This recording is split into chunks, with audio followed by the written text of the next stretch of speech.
Ladies and gentlemen, David Blaustein here. Thank you, please. Yes. Hello, McGraw. Hello, Kelly. Hi, David. We would like to talk Kelly. We would like to talk to you about Rogue One. Is that okay? What is that? Rogue One is Rogue One is a movie that Disney recut to be anti-Trump, from what I hear. Oh, yes. I can't believe that's what it says on the Death Star. That's been a bit of a controversy leading up to It says Trump on it. Crazy. That is the dumbest conspiracy theory. But so much so that Disney had to at least comment on it. Ridiculous. There's nothing anti-Trump in that movie. I don't know if you'd really think of Trump at all, except for the big Trump sign. Never mind.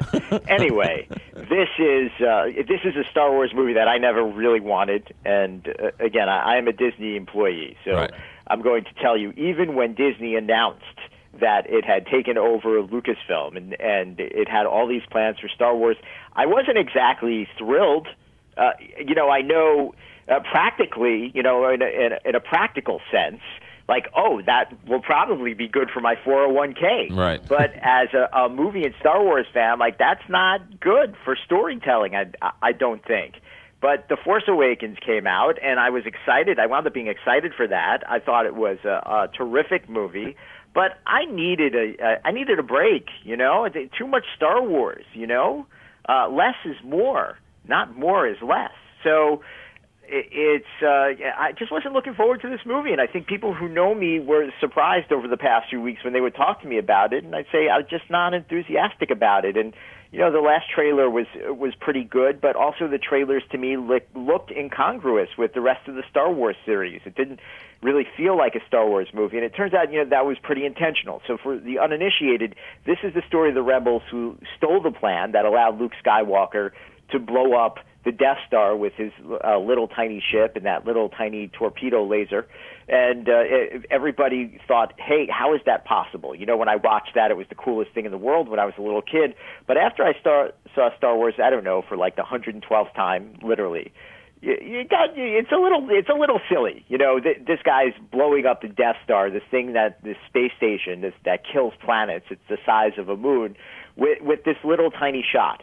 But what this movie does, it explains to you how that could happen and why it was able to happen. And it does a really beautiful job of that. There's aesthetically, there's definitely a couple of surprises in this movie that I think Star Wars fans are going to love, even though it looks a little creepy at first. You get used to it. And then the last half hour of this movie is spectacular. It's a real thriller. And you wind up caring about all of these characters who you didn't even know before, And in the last Star Wars movie, in The Force Awakens, we lose a major character, and it's an emotional moment for a lot of people. But I think that emotional tenor is matched, I would say, in this movie with other characters as well. And again, you just meet these characters. I think that this is the best directed Star Wars movie, and it's definitely the best acted. I wouldn't say it's the best Star Wars movie, but it is the best directed and best acted for sure. 4 out of 5 stars. So you're saying you went into this not very excited, but you left being overwhelmed or at least surprised. I can't wait to see it again. Really? And I went in. I wasn't excited at all, really. Maybe going to the theater knowing that I'm seeing a new Star Wars movie, yeah, that was interesting, but I really was not excited about it. I was not pumped. I was not looking forward to it, not like the last Star Wars movie. I was really looking forward to that. I think a lot of people were.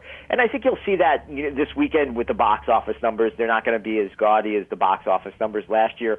But I think word of mouth is going to be really good on this, and it should have a long life at the box office. Okay, so is there any other controversy, like parents think it's too dark or too violent or anything? Well, I've been saying this to some of my friends that, I don't know if I really want my 6-year-old to see this movie. Maybe she's a little older. I would go 8. I think if you have a third grader who's, kind of seasoned with movies, because this is definitely a darker film. This is not a happy, shiny Star Wars movie. I mean, it's a real, I think it's a hard PG-13 thriller and adventure. There's a lot of death in this movie.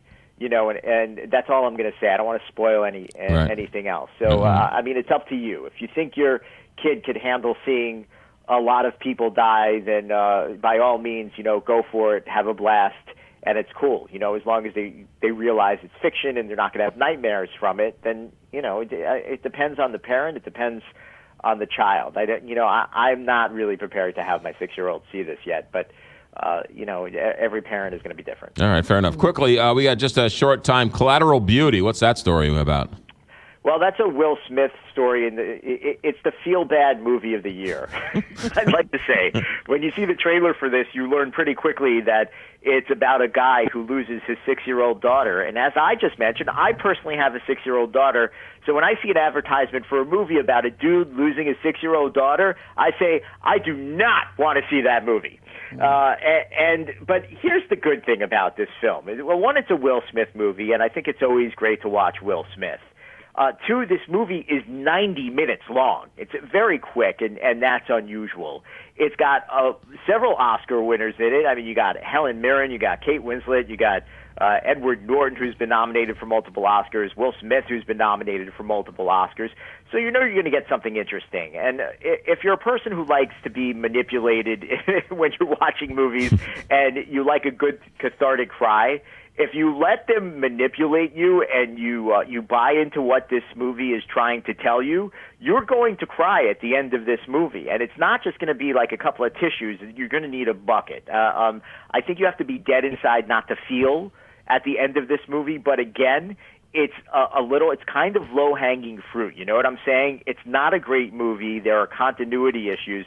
But if you just get lost in Will Smith's performance a little bit and you let yourself be manipulated, you'll have a good cry at the end of this movie. So I'm going to give it's just a 3-star movie out of 5. Like, I really had to think hard about giving it 3 instead of 2.5. But I do think it elicits an emotional reaction at the end, and that's worth something. Kind of like a good cry after all of your reviews. I have a good cry after all of those. Yeah, I know.